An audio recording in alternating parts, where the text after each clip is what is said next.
Hi, I'm Zibby Owens, and you're listening to the award-winning podcast, Moms Don't Have Time to Read Books. Please sign up for my newsletter at zibbyowens.com for weekly updates about my podcasts, events, and more. Also, follow me on Instagram at Zibby Owens and also at Moms Don't Have Time to Read Books. And finally, join my virtual book club called Zibby's Virtual Book Club, which meets every other Tuesday at 2 p.m. Eastern Time until 3 p.m. and features half an hour of book club discussion followed by 30 minutes of Q&A with the author whose book we've just discussed.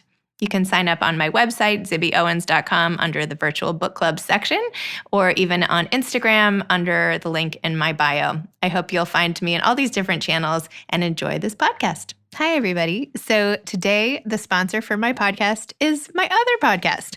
I am launching Moms Don't Have Time to Lose Weight. It launched Monday, October 12th. And hopefully it'll stick around for a long time. It features women talking to other women about their journeys of their bodies and getting tips and commiseration and all the things we need so that we don't feel alone in trying to make our bodies feel better tomorrow than they do today. So check out Moms Don't Have Time to Lose Weight. And it's also a community now on Instagram at Moms Don't Have Time to Lose Weight. So if you fall into that category like I do and so many of us, come join us. The door is open. The second episode in my weekly children's book blast is with the actor, director, author, Lou Diamond Phillips, who I knew from La Bamba, but of course has been in a zillion other things. I interviewed both Lou and his wife, Yvonne. I didn't know she was coming on, but it was a pleasure to have her. And the two of them are close collaborators, so it was fitting that she joined him. Here's a little more about Lou Diamond Phillips, and we're going to be discussing his new novel called The Tinderbox. Lou Diamond Phillips is currently starring in the Fox series Prodigal Son, having recently starred in the acclaimed Netflix series Longmire, based on the Walt Longmire mystery novels by Craig Johnson. Other recent credits include Amazon's Goliath, Sci-Fi's Stargate Universe, CBS's Blue Bloods, and recurring roles on Fox's Brooklyn Nine-Nine and Netflix's The Ranch.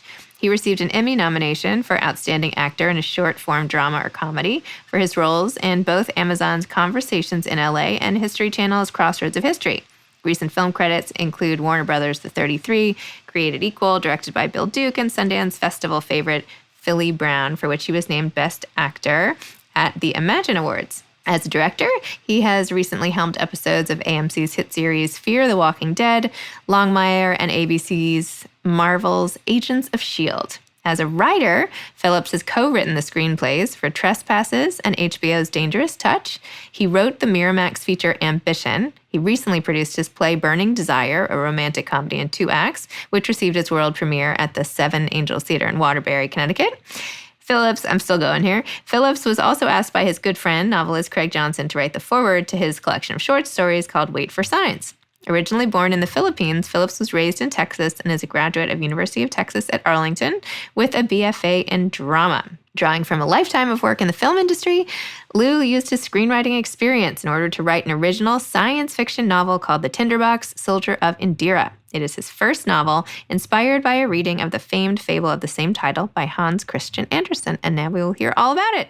Well, welcome to Moms Don't Have Time to Read Books. I'm delighted to have you here. Thanks for coming. Yay, thrilled to be here. Thank you. So your latest book is called The Tinderbox, Soldier of Indira. Indira, correct? Indira. Yes. Indira. Like Gandhi, actually, like Indira Gandhi. Yes. Okay, perfect. That I know. So can you please tell listeners what this book is about and the amazing story of how the whole thing transpired, which you wrote in the author's note? Okay. Well, the original inspiration, my inspiration, so I'm going to start there and we'll back up to hers. Okay. My original inspiration were her drawings. When Yvonne and I first started dating and getting to know each other, you know how it goes. She started reading a lot of my work and she started sharing with me a lot of her art, which is amazing. And in that batch of original art was a series of drawings in manga style that was inspired by Hans Christian Andersen's The Tinderbox. So, looking at the drawings, I go back, I read The Tinderbox, which is like a 3-page, 5-page, fable fairy tale. Yeah, it's very short. Yeah. Not one of his more famous ones. And it just sparked, this whole idea in my head. And her drawings to me were very evocative of kind of a post-apocalyptic, Mad Max kind of wasteland, feeling. And it went from there. And I told her it was, a great idea for a movie. And she said, run with it. And I did, I basically ambushed, and hijacked her idea. Perfect.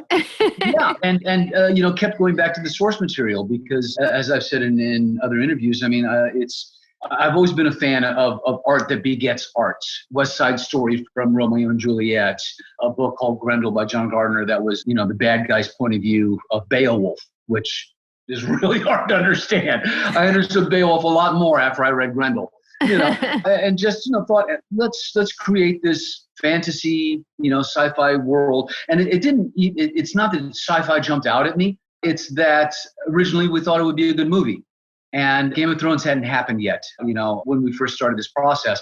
And so it's like, well, if we're going to make a movie and we're going to set it in this sort of otherworldly fantasy thing, let's kind of take a nod from Star Wars and do it in a galaxy. Was out at the time. Exactly, in a galaxy far, far away that where we could create our own rules and have kings and queens and princesses and soldiers and whatnot. So that was where it all started. And the story is very simple. It's a soldier on a foreign planet who falls in love with a princess. It's very Romeo and Juliet in that respect.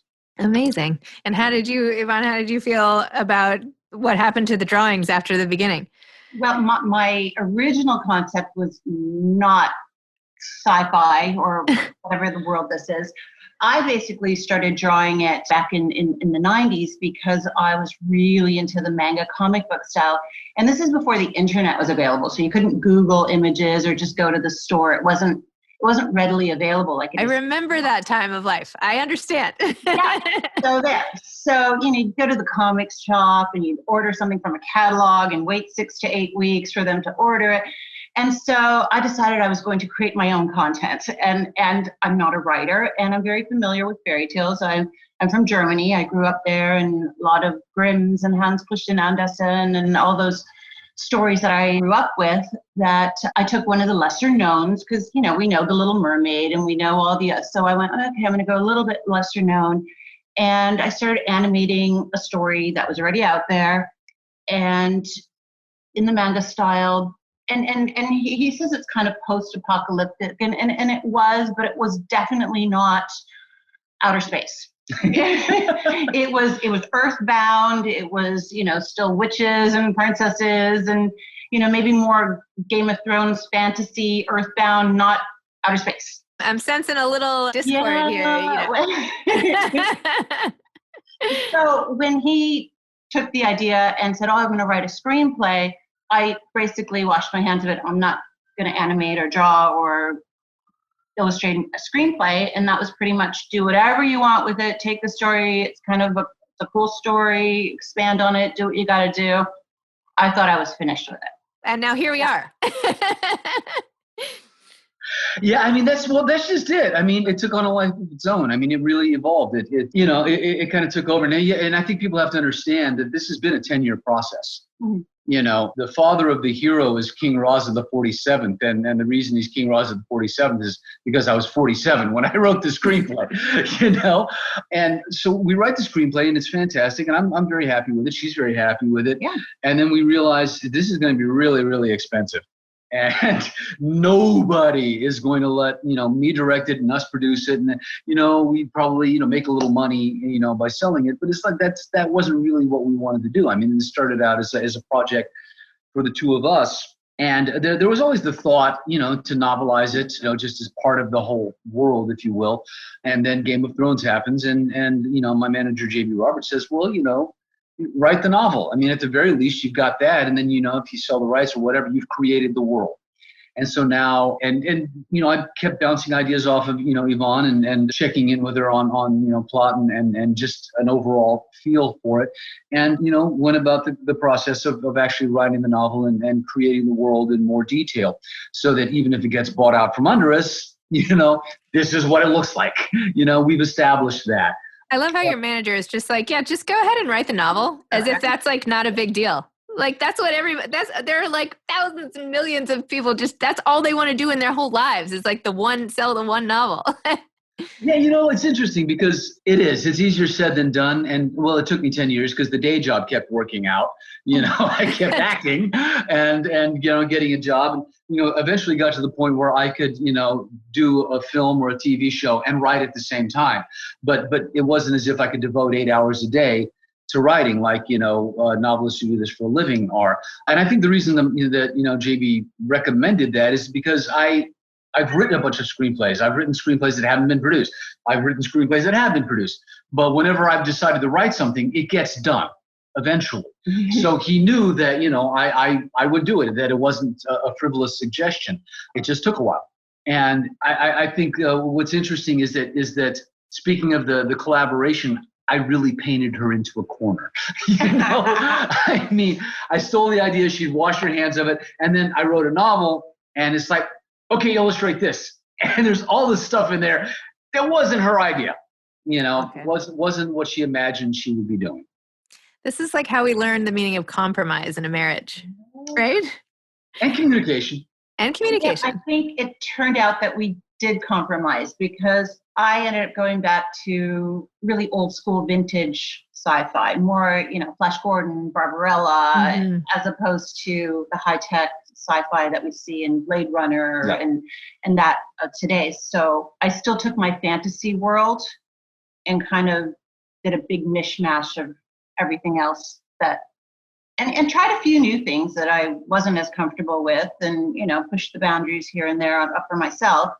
And I think we got a good mix. So it's not necessarily sci-fi what is expected, but it's not exactly earthbound like it is today either. Well, I mean, that's something that I don't know. People always tell you after the fact, right? I didn't set out to write a sci-fi novel. Really. Yeah. I didn't set out to write in any category whatsoever. I wrote the story as it came to us.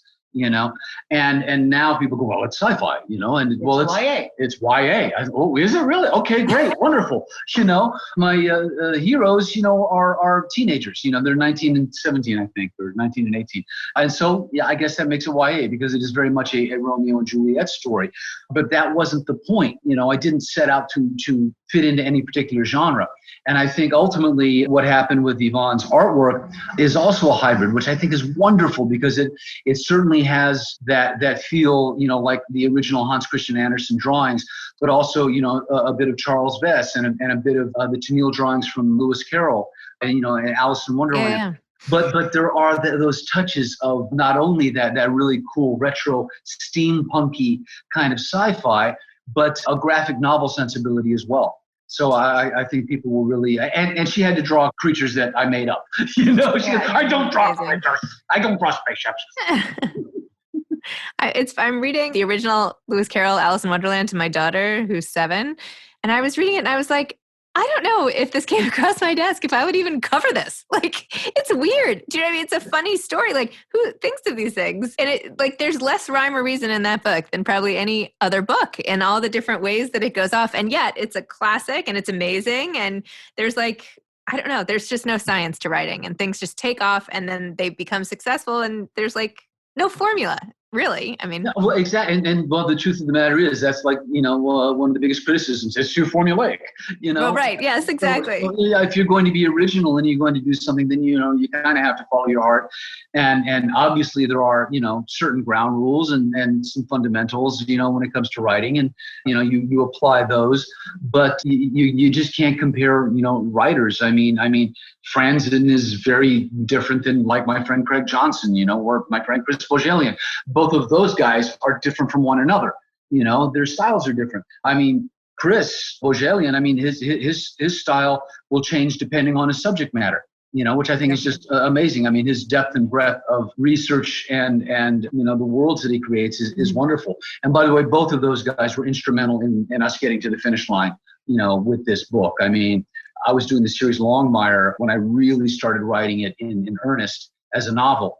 And showed Craig and his wife Judy the first couple of chapters, and I see, am I wasting my time? Is this, really something that this is not for you, But they really liked it and encouraged me. And then Bohjalian and the three of us were working on a project together, and and he took a look at the completed novel and literally pointed us toward an agent, and gave us some advice, and has been a steadfast mentor in this whole process as well. So, it's been a lovely journey. and we've acquired some great friends along the way. That's amazing. I love Chris, and it was so nice of him to put us in touch. He's like, and I was like, how did the two of you meet? And he's like, oh, we met through Twitter, like everyone these days. And I was like, what? Well, I thought he was going to say we go back decades or something like that. No, it's one of those, that makes no sense. If you wrote it in a book, they go, no. But it's funny. I was reading Flight Attendant, Yes. I think it was. And we both do a lot of reading. We're big readers. And she'll read something and then recommend it to me, and then so it goes onto my pile, and yeah. Oh, that's great. And so when he started reading it, he's like, is this guy on Twitter? I should see if this guy's on Twitter. Well, because once again, I'm reading the flight attendant and goes, this would make a great movie. A little late to the party. I mean, it's already a miniseries now. But I thought, because I'm always looking for something, to do or to direct or write or, and so, yeah, sure enough, looked him up on Twitter. There he was. Not only was he a fan, but he's a friend of John Fusco, who wrote both the Young Guns films.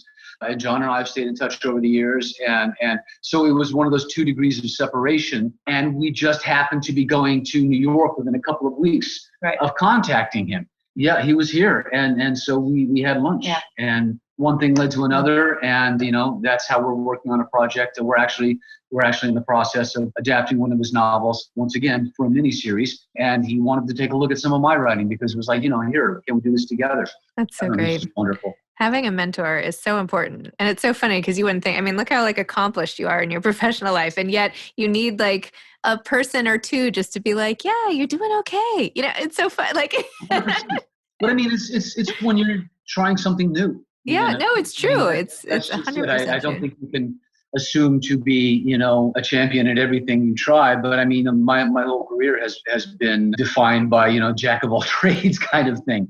I write, I direct, I do theater, film, TV. And so I've said it many times, it's all different branches of the same artistic tree. I'm a storyteller and I'm a communicator, and whatever platform or format that takes, it's just getting down the technicalities of it. Well, yeah, which medium to choose. It's like you have all these cards in your pocket. You can just deal them out wherever you want to spread your... We'll see how successful this is. But the reception has been incredible so far. Just not only some of the early reviews, which have been lovely. No, you're a beautiful writer. You're really good. You really are. And you never know when you open a book what you're going to get. And you're a good writer. So that's great. As you well know, I'm not a lot of people automatically saw that. First of all, they thought it was a memoir, which ain't going to happen until I'm 90. I promise you that. But it's unexpected. I don't think people thought that, I was going to write, something not only fictional, but that was in this world. And I always liken it to when I did The King and I on Broadway. So many people thought, oh, the La Bamba guy is going to, thinks he can be on Broadway. Well, I have a degree in theater. It's my background, and even though I'm not known as a writer, I've always written. I actually set out to be a narrative writer, a prose writer in high school, and then, the acting bug bit. This whole acting career has really just derailed what your main goals are. I can't believe how much it's gotten in the way. Well, but, what's interesting is that Yvonne has done so many things in her life. We met when she was a makeup artist. Yeah, I obviously didn't become a graphic artist or an illustrator. I went into hair and makeup and special effects, makeup, all that kind of stuff. Yeah. Again, very artistic. Did you meet on a set? Or how did you meet? Yeah? She gave me a haircut, got all up in my grill. That's, How's it? Yeah. But her art, it's a gift. It's a gift. She blows my mind to this day. And I've always thought, you should be doing this. And I've also said, so many ideas. I've stolen so many of her ideas. And believe me, our production company, which is Frabjous Day, from the Jabberwocky poem, so many of the projects that we have in various stages of development are her idea. So, look at that. I'm riding her coattails. And I think at this point in life, she's, having an opportunity to embrace some of the things that I think she is intended to do. She's just so gifted and so smart. Well, how amazing to have a partnership where both of you can reach your full sort of creative potential. It's amazing. A lot of support. I feel like this never happens the first time. I'm on my second marriage. And I feel like my husband, Kyle, and I have the same sort of synergy where the more we talk, the more ideas go flying out in different forms. And I feel like I never hear that about people with their first marriages. Do you know what I mean? Like there's just too much. It's your first? Okay, so sorry. So then I'm wrong. That blown out of the water. There you go. Well, you changed the trend for me then. That's amazing. In the book, the character obviously is a soldier. I know you have a military background in your family. Did that play in to the creation of this character at all? Both of us, have. Both of you do? A military background. It's interesting. A couple of things come to mind. I mean, first of all, Hans Christian Andersen's short story starts with a soldier coming back from an unnamed war, clip, clop, and that is the imagery of the book, the first image. And the fact that it's an unnamed war, and the fact that he's a soldier automatically, in my mind, put him in a certain age range, because I think, a lot of great war stories, are from people who have just experienced this, are still in the process of defining their own manhood, if you will. And I did a movie called Courage Under Fire with Denzel Washington and Meg Ryan, directed by the amazing Ed Zwick. And this was after he had done Glory. And I asked him one day, I said, why do you keep doing, war stories? And he goes, well, first of all, the bang's exciting. There's, the big explosion, the effects and the hardware and whatever else. But he's a very well-read man, a very smart man. And when you think about it, you go back to even Aristotle, who set a lot of things against war. Shakespeare set a lot of things against war. Conflict. Exactly. Because you have this conflict, but you also have a setting in which you can discuss the more, grand aspects of human character, of courage, of nobility, of integrity, of bravery, of all of these things in what is truly a life and death scenario. And, Hans's story is a fairy tale, and it weaves, a certain tale in it. There's some magic involved and some just outlandish, fantastical, adventures. But as a novel to me, or even as a film, I mean, it had to be grounded, in a real sense of humanity. And it's like, why are we doing this? What are we talking about? And from all of that came the idea of creating this planet that's split in two. We have two different races of people who are fighting one another. It's sweet because Craig Johnson said, it was rather prescient, which I didn't think at the time. But, it's here we are still again, discussing race, discussing, peace, discussing, where we're at in this incredibly unsettled world. And though it's not meant to be a message piece, there is still very much, I think, a morality tale at its spine. The once and future king, King Arthur, is really an anti-war, statement. So having read, my entire life, I thought, I can't set off on this journey and just do a frivolous story. There's got to be something a little bit more to it. So is it going to be a movie after all that? Now that you've backed into it, do you have any idea? Yeah. We don't know yet. It's for sale if anybody's got, $100 million laying around. But and what's interesting is that in the time it's taken to write the novel, that world has changed. Mm-hmm. What used to be a one-off, now could easily be a miniseries. A limited series of sorts. I don't know how many books Game of Thrones totally was based upon, but it has created a world. And interestingly enough, a lot of the people who have reviewed it early on said that they so love this world that they would revisit it. She came up with the idea for the sequel, so I'm working on that. Nice. Oh, are you writing a sequel? Oh yeah, already working on it, and literally bouncing it off of her daily. So Yvonne, you're the mastermind of the whole thing. She is the mastermind. We had a certain idea and was toying around with that for like almost a year. And then one day she came up with a different idea that was out of left field. And I literally went, well, that's it. That's it, because it's unexpected. And once again, it's about something. And it's about something that's relevant. So, working on that now and just very, very excited. And this time, trying not to back her into a corner with the drawings as much. But it's all right. We're already there. We're there already. I would recommend approaching this a little differently, perhaps. Butting heads a couple of times. Last question. Do you have any advice? I was going to say to aspiring authors, but really anyone trying to achieve things in this creative way and to be storytellers. For me, it starts with creating your own content. You want to do something, do it. Whether it's for, whether you're trying to sell it, well, just do it for yourself first.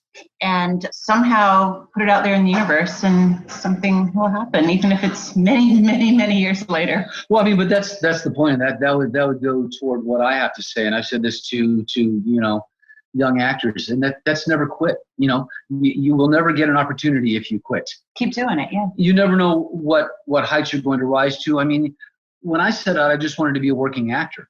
I was actually a very good student in high school and whatnot. And when I decided to major in theater, a lot of my teachers, my counselors said, "Oh no, well, what are you going to fall back on?" And my standard answer was my ass. And so it's first of all, you have to love it. You have to have a dream.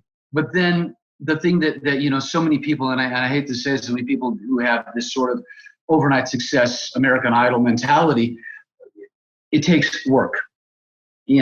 Writing especially. I mean, you got to do it. You cannot say, well, I want to be our 12-year-old right now wants to be an author, and we love that. It's like, well, are you writing? Are you doing it? And so some of it is just brass tacks. I mean, it literally is, elbow grease, and you have to put in the work. And even if you have a dream as an actor or an artist, or a dancer, you have to put in the work. It's a craft. It's an art. It does. You may be talented. God bless you if you are. But if you don't have discipline and you don't have commitment, then nothing's ever going to come from it. There are certain people who get a break because they are talented or they're beautiful or they're whatever. But if they have no staying power, if they have no commitment to the art, they tend to go away because, especially in today's world, the cycle is so fast that you're only flavor of the month for a month. That's how it works. A month is a long time these days. A month is a long time these days in a 24-hour news cycle. Just like this last week. But the thing about it is that I've done this for so long as an actor, and I've never given up the writing. It's because I love them both, and so it literally is. It literally is just physically, actively going after your dream. I love it. Well, thank you both for coming on Moms Don't Have Time to Read Books and chatting. And tell me again if you want me to FedEx it. I'll run down to the store. No, you read it, you hold on to it, and when we get to meet in person, a few phone calls to make up. Okay. All right, Phew. Okay, good. All right. Have a great day. You too. Thank you. Okay. Bye-bye. Bye. Thanks for tuning in to day 2 of the Children's Book Blast Week. I hope you enjoyed today's episode. I know I enjoyed recording it. Don't forget to check out my new podcast, Moms Don't Have Time to Lose Weight. Pretty soon, moms won't have time to listen to podcasts. And check out the Instagram community that goes along with it. And if you would like to join, please request to join. It's for anyone who wants to feel better in their body tomorrow than they do today. And it's a supportive group of like-minded souls who just need the community to achieve their goals. Moms don't have time to lose weight. Thanks for listening to this episode of Moms Don't Have Time to Read Books. Don't forget to follow me on Instagram at Zibby Owens and at Moms Don't Have Time to Read Books. Also sign up for my newsletter at zibbyowens.com and sign up for my virtual book club and meet lots of authors on Zoom every other week. Thanks so much to Steve and Ryan at Texture Sound for the sound editing. And thank you to Morning Moon Productions for providing this fantastic intro and outro music.